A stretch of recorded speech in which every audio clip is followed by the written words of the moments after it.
Meanwhile, Iraqi Prime Minister Nouri al-Maliki backing away from comments published in a German magazine that he endorsed the Barack Obama troop pullout plan.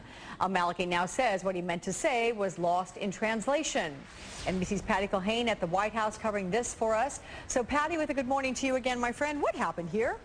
Well, good morning, Alex. I think a lot of people are asking that question today because it was kind of a surprising story that we were hearing out of Europe yesterday. Nouri al-Maliki gave an interview to that German magazine, and he said that he thought Senator Barack Obama's plan was the right one, that troops could pull out within 16 months.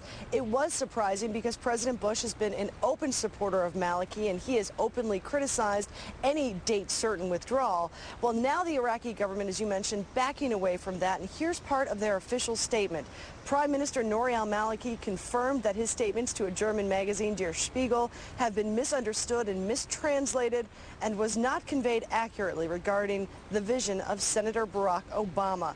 Now, there were a lot of languages involved, but if you look at the transcript, the English transcript of this interview, Nouri al-Maliki wasn't asked specifically about the presidential campaign or the candidate's plan.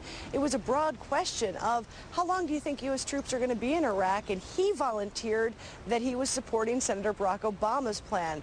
Regardless of that, they are now trying to back away from that today.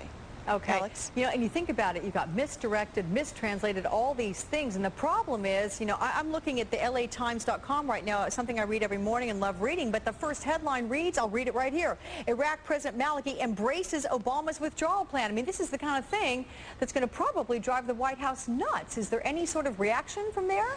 No, White House officials have not publicly commented on this yet, but Alex, this is a critical time when it comes to negotiations between the Maliki government and the Bush administration. Don't forget, they're trying to come up with some sort of security agreement that would allow U.S. troops to be in Iraq, and there are a lot of controversial issues that they are addressing. So this might not come at the most opportune time for either government.